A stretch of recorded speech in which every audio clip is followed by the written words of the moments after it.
Digital marketing నేర్చుకుని AI tools వాడుతూ డబ్బులు సంపాదించాలనుకుంటున్నారా? ఈ నెంబర్కి కాల్ చేయండి. నమస్తే వంశీ కృష్ణ గారు. నమస్కారం మేడం. చాలా మంది పిల్లలు చాలా ఈజీగా గుర్తుపెట్టుకుంటారు చదివింది ఏదైనా సరే. బట్ కొంతమందికి అది అసాధ్యం అవుతూ ఉంటుంది. బట్ అదే క్లాస్లో ఉంటుంటారు, అవర్స్ టైం స్పెండ్ చేస్తూ ఉంటారు, అదే ట్యూషన్స్కి వెళ్తూ ఉంటారు, అంతే ఎఫర్ట్స్ ఉంటాయి. కానీ ఎప్పుడైతే వాళ్ళు రాయాల్సి వస్తూ ఉంటుందో, ఎప్పుడైతే వాళ్ళు చెప్పాల్సి వస్తూ ఉంటుందో, ఒక ఎగ్జామ్ కావచ్చు ఇంకేదైనా, ఎందుకో వాళ్ళకి గుర్తుండదండి. రీజన్ ఏంటి అంటారు? పిల్లలు చదివింది గుర్తుంచుకోవాలంటే టెక్నిక్ ఏంటి? ఈ క్వశ్చన్కి నేను చాలా సింప్లిఫై చేసి ఒక సింపుల్ ఫార్ములాని చెప్తాను మేడం. అది స్టూడెంట్స్కి, పెద్దవాళ్ళకి అందరికీ వర్కౌట్ అవుతుంది. అంటే మీరు అన్నారు కదా ఇందాక క్వశ్చన్, ఎందుకు కొంతమంది స్పీడ్గా చదువుకుంటారు, ఎందుకు స్పీడ్గా నేర్చుకుంటారు, ఎందుకు కొంతమంది స్పీడ్గా నేర్చుకోరు అంటే, ఫస్ట్ దానికంటే ముందు మనం ఒక చిన్న లాజిక్ తెలుసుకోవాలి మేడం. పర్సన్స్ 3 టైప్స్ ఉంటారు. First visual, auditory, kinesthetic. అంటే విజువల్ అంటే వీళ్ళు చూడడం ద్వారా ఎక్కువ నేర్చుకుంటారు. ఆడిటరీ అంటే వాళ్ళు వినడం ద్వారా ఎక్కువ నేర్చుకుంటారు.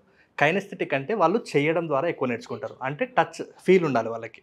అయితే యాక్చువల్గా ఇది సాధారణంగా అందరు జనాల్లో ఉండొచ్చు, అంటే ప్రతి ఒక్కరికి కూడా ఉంటుందన్నమాట, ఖచ్చితంగా ఉంటుంది.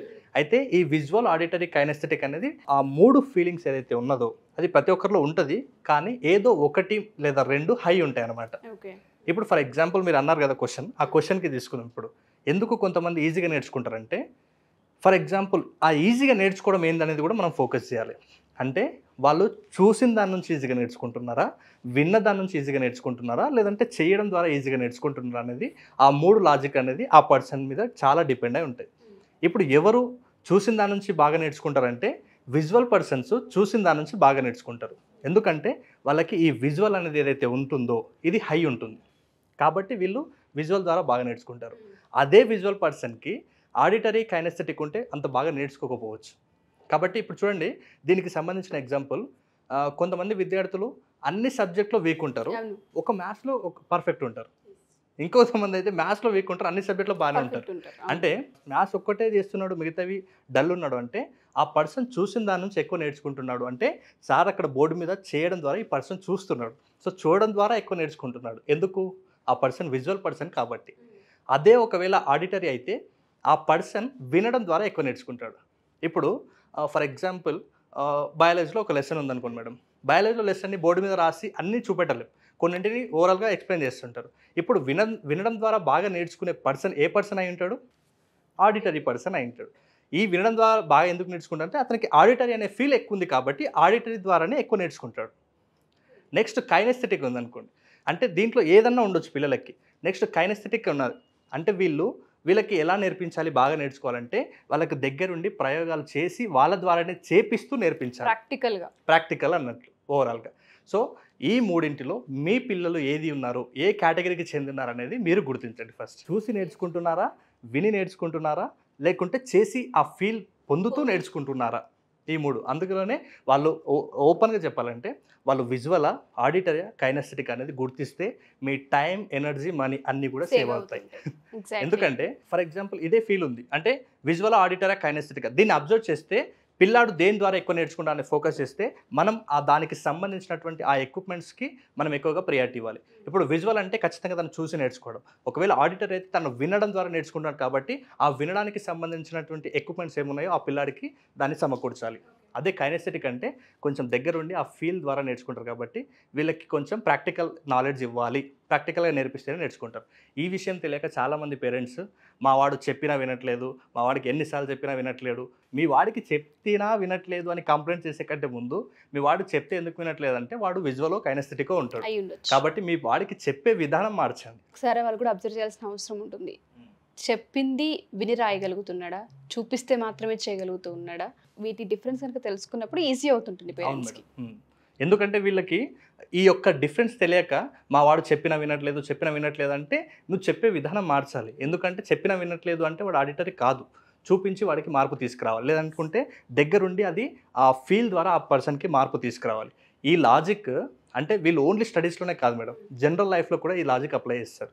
అంటే ఒక పర్సన్కి ఇప్పుడు ఫర్ ఎగ్జాంపుల్ ఎదురుకున్న పర్సన్ ఆడిటరీ పర్సన్ అయితే ఆ పర్సన్కి మనం ఒకవేళ ఏమన్నా అన్నాం అనుకోండి, అంటే మనం ఏదైనా తనకి అర్థమయ్యేలా చెప్పాలనుకున్నా, లేదంటే మన ఫీల్ తనకి ఎక్స్ప్రెస్ చేయాలనుకున్నా తనకి ఆడిటరీ వేలోనే ఎక్స్ప్రెస్ చేస్తే తను దానికి యాక్సెప్ట్ చేస్తారనమాట. అంటే ఈ టెక్నిక్ వైఫ్ అండ్ హస్బెండ్కి కూడా ఫ్రెండ్స్ మధ్యలో కూడా అంటే ఈజీగా అర్థం చేసుకోవడానికి ఒకరినొకరు ఎలా అర్థం చేసుకోవాలంటే ఈ ప్రాసెస్లో అర్థం చేసుకోవాలనే విషయం తెలుసుకోవాలన్నమాట. అంటే అవతల పర్సన్ ఏ పర్సన్ అనేది కూడా గుర్తించి మనం ఆ పర్సన్కి తగినట్టుగా మనం బిహేవ్ చేయాలి. ఇప్పుడు ఫర్ ఎగ్జాంపుల్ ఇదే విషయం చూడండి, వైఫ్ అండ్ హస్బెండ్ విషయంలో తీసుకుందాం. అంటే తనకి ఇష్టమైనటువంటి కర్రీ ఒకటి ప్రిపేర్ చేసి పెట్టారు. ఇప్పుడు వైఫ్ ఆడిటరీ అనుకోండి, తను బాగా తింటున్న దాన్ని చూసి అంటే తింటున్నాడు, బాగానే తింటున్నాడు, కానీ ఆ తింటున్న తర్వాత తనకేం కావాలి, తను ఆడిటరీ అయితే జస్ట్ ఒక వర్డ్ చాలు తనకి, అంటే చాలా బాగా చేశారు ఈరోజు కర్రీ అని చెప్తే తను చాలా హ్యాపీగా ఫీల్ అవుతుంది. కానీ వీళ్ళు చెప్పరు, వీళ్ళు ఓన్లీ తింటుంటారు. అంటే వీళ్ళు చూడడం ద్వారా వీళ్ళు సాటిస్ఫై అవ్వరు, అంటే తను వినడం ద్వారానే సాటిస్ఫై అవుతారు. కాబట్టి ఎవరైతే ఇప్పుడు లవ్ లాంగ్వేజెస్ లో కూడా మాట్లాడుతారు, లవ్ లాంగ్వేజెస్ సైకాలజీ ప్రకారం. Yes madam. అంటే ఇప్పుడు చూడండి, ఒకవేళ ఆ వైఫ్ ఆడిటరీ కాదు, విజువల్ అయితే తను తినడం బాగా తింటున్నాడు అని చూసి సాటిస్ఫై, ఓకే ఈరోజు నేను కర్రీ బాగా చేశాను అని చాలా హ్యాపీగా ఫీల్ అవుతుంది. సో మీరు కూడా అంటే ప్రతి ఒక్కరికి కూడా వర్కౌట్ అవుతుంది. విజువల్ ఆడిటరీ కైనెస్టిక్ అని గుర్తించి దాన్ని గుర్తించిన తర్వాత మీరు కూడా వాళ్ళ వేలోనే మాట్లాడితే ఆ పర్సన్ దగ్గర మనం ఒక రిలేషన్షిప్ అనేది చాలా అద్భుతంగా కంటిన్యూ చేయొచ్చు. ఎట్ ద సేమ్ టైం స్టూడెంట్స్లో కూడా అంటే టీచర్ కావచ్చు, పేరెంట్స్ కావచ్చు, వాళ్ళు ఏ టైప్ ఆఫ్ లెర్నింగ్స్ వాళ్ళు ఎక్కువ ప్రియారిటీ ఇస్తున్నారు దాన్ని చూసి వాళ్ళకు తగ్గట్టుగానే ఒకవేళ టీచర్ అయితే ఆ టీచింగ్ మెథడ్స్ని మార్చండి.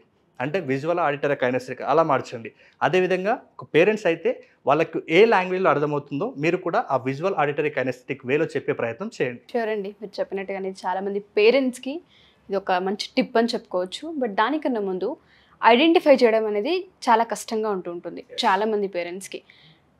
అంటే అంత ఈజీ కూడా కాదు అది. మనం కొన్ని అబ్జర్వేషన్స్ త్రూ మాత్రమే దాన్ని ఐడెంటిఫై చేయొచ్చు. ఒకవేళ అది వాళ్ళకి కష్టంగా ఉంది అనుకున్నప్పుడు చదవట్లేదని కంప్లైంట్స్ ఉంటుంటాయి, చదివింది పర్ఫామ్ చేయలేకపోతున్నాడని కంప్లైంట్స్ ఉంటుంటాయి. ఒక్క అకాడమిక్స్ అనే కాదండి, ఇంకా ఏదైతే స్కిల్స్ ఉంటుంటాయి వాళ్ళలో వాటిని డెవలప్ చేసే ప్రాసెస్లో కూడా వాళ్ళకి కొంత ప్రాబ్లం ఉంటుంది. అలా వాళ్ళకి పర్సనల్గా మెమొరీకి సంబంధించిన క్లాసెస్ కావచ్చు, ఇలాంటి చిన్న చిన్న టెక్నిక్స్ తెలుసుకోవాలనుకున్న ఆపర్చునిటీ పేరెంట్స్కి కావచ్చు కావాలి అనుకుంటే మనం ఎప్పుడు క్లాసెస్ నిర్వహించబోతున్నాం. ఇందాక మనం మాట్లాడుకున్నాం కదా, అంటే మీ పిల్లలు విజువల్ ఆడిటరీ కైనెస్టిక్ అనేది గుర్తిస్తే టైం, ఎనర్జీ, మనీ 3 కూడా సేవ్ అవుతున్నాయని చెప్పాను. సో ఈ టెక్నిక్ని నేను మన క్లాస్లో డే 1 రోజే అంటే పేరెంట్స్కి స్టూడెంట్స్కి ఇద్దరికి కలిపి వాళ్ళ దగ్గర నేను స్వయంగా మాట్లాడి జూమ్ ద్వారానే మన క్లాస్ కండక్ట్ చేయబడుతున్నాం. జూన్ 15th నుంచి మన క్లాస్ ఉంటుంది మేడం. జూన్ 15th రోజు ఫస్ట్ డేనే మీ పిల్లలు లేదా మీ హస్బెండ్, మీ వైఫ్, మీ ఇంట్లో ఎలాంటి సిచ్యువేషన్ ఉంది, ఒకరికొకరు ఎలా అర్థం చేసుకోవాలనే సిచ్యువేషన్ని బేస్ చేసుకొని మీరు విజువల్ ఆడిటరీ కైనెస్టిక్ అని చెప్తాను. దాని తర్వాత ఎలా గుర్తించాలో చెప్తాను. దాని తర్వాత మీ మధ్య రిలేషన్షిప్ ఎలా ఉండాలో కూడా నేను అక్కడ మీకు ఈజీగా టిప్స్ అందిస్తాను. సో దాంతోపాటు ఈ 15 days క్లాస్లో అనేది మెమరీ పవర్ కెరీర్ అకాడమీలో మెమరీ పవర్ని ఎలా ఇంక్రీజ్ చేసుకోవాలి, స్పీడ్ రీడింగ్ని ఎలా ఇంప్రూవ్ చేసుకోవాలి, అదేవిధంగా ఫైనాన్షియల్ నాలెడ్జ్ని ఎలా ఇంప్రూవ్ చేసుకోవాలి, అంటే ప్రతి పిల్లాడికి కూడా అవసరం, అంటే మనీని ఎలా మేనేజ్ చేయాలనే విషయాలు. దాంతోపాటు మీరు నేర్చుకోవడంలో ఎలాంటి ఇబ్బందులు ఉన్నా, అంటే లిజనింగ్, స్పీకింగ్, రీడింగ్, రైటింగ్ ఎలాంటి సమస్యలు ఉన్నా మీరు వాటి నుంచి ఈజీగా బయట ఎలా పడాలనే విషయాన్ని పట్ల నేను 10 రోజుల పాటు క్లాస్ తీసుకోబోతున్నాను. అది జూన్ 15th రోజు స్టార్ట్ అవబోతుంది. ఈ క్లాసెస్ జూమ్లో ఉండబోతున్నాయి మేడం. సో ఎవరికైనా ఆసక్తి కలిగిన వాళ్ళు వెంటనే స్క్రీన్ మీద కనబడుతున్న నెంబర్కి కాల్ ఆర్ మెసేజ్ చేసి మీ సీట్ని రిజిస్ట్రేషన్ చేసుకోండి. అండ్ దాంతోపాటు హ్యాండ్ రైటింగ్ కూడా ఎవ్రీ సండే అని చెప్తున్నారు. ఈ మంత్ కూడా అది కంటిన్యూ అవబోతుందా అండి? Yes madam, every month every Sunday offline class జరుగుతుంది మేడం, ఇక్కడ హైదరాబాద్లోనే. ఈ క్లాస్ వచ్చేసి 10:30 నుంచి 4:30 వరకు ఉంటుంది. మీ యొక్క చేతిరాతను అందంగా, అద్భుతంగా మార్చేది జస్ట్ 2 నుంచి 3 hours లోపల మీ హ్యాండ్ రైటింగ్ కంప్లీట్గా మారిపోతుంది. ఖచ్చితంగా నేను చెప్తున్నాను, ఇది ఒక అద్భుతమైన వర్క్షాప్. హ్యాండ్ రైటింగ్ ద్వారా మన యొక్క మైండ్ సెట్ని కూడా స్ట్రాంగ్గా, మన యొక్క సెల్ఫ్ కాన్ఫిడెన్స్ పెంచుకునేలాగా మనం రెడీ చేసుకోవచ్చు. కాబట్టి ఎవరికైనా హ్యాండ్ రైటింగ్ మీద ఆసక్తి ఉంటే, మీ హ్యాండ్ రైటింగ్ మార్చుకోవాలి అనిపిస్తే మీరు స్క్రీన్ మీద కనబడుతున్న నెంబర్కి కాల్ ఆర్ మెసేజ్ చేసి ఈ సండే జరగబోయే వర్క్షాప్లో మీరు కూడా అటెండ్ అవ్వండి. షూర్ అండి. థ్యాంక్ యూ వంశీ గారు, thank you so much. Thank you madam. So ఎవరైనా సరే మా ఈ ఎపిసోడ్ చూసిన తర్వాత హ్యాండ్ రైటింగ్కి సంబంధించిన క్లాసెస్ మీరు తీసుకోవాలి అనుకున్న కింద స్క్రోల్ అవుతున్న కాంటాక్ట్ని కాంటాక్ట్ చేయొచ్చు. ప్రతి మంత్లో ఎవ్రీ సండే క్లాసెస్ జరుగుతూ ఉంటాయి. సో ఎవరైనా సరే ఈ ఆపర్చునిటీ గురించి తెలుసుకోవాలి అనుకున్నా లేదా క్లాసెస్కి డైరెక్ట్ అటెండ్ అవ్వాలనుకున్నా స్క్రోల్ అవుతున్న నెంబర్ని కాంటాక్ట్ చేయండి. అండ్ దాంతోపాటు జూన్ 15th నుంచి మెమరీ పవర్ క్లాసెస్ నిర్వహించబోతున్నారు. అండ్ దాంతోపాటు ఎస్పెషల్ అండ్ జూమ్ క్లాస్ కాబట్టి పేరెంట్స్ కూడా అటెండ్ అయ్యే అవకాశం ఉంటుంది. ఫ్యామిలీ అంతా వినొచ్చు. ఈ క్లాసెస్కి సంబంధించి మీరు ఒక నోట్స్ ప్రిపరేషన్ చేసుకొని కనుక కూర్చుంటే ప్రతి పాయింట్ మీరు నోట్ చేసుకోవచ్చు. అండ్ ప్రాక్టికల్గా ఇంట్లో కూడా ప్రాక్టీస్ చేసే అవకాశం ఉంటుంది. సో ఎవరైనా సరే ఈ ఆపర్చునిటీని యూస్ చేసుకోవాలి అనుకున్నా, క్లాసెస్ డీటెయిల్స్ తెలుసుకోవాలి అనుకున్నా కింద స్క్రోల్ అవుతున్న కాంటాక్ట్ నెంబర్ని కాంటాక్ట్ చేస్తే వంశీ గారి మీకు పూర్తి వివరాలు అందిస్తారు. Thank you.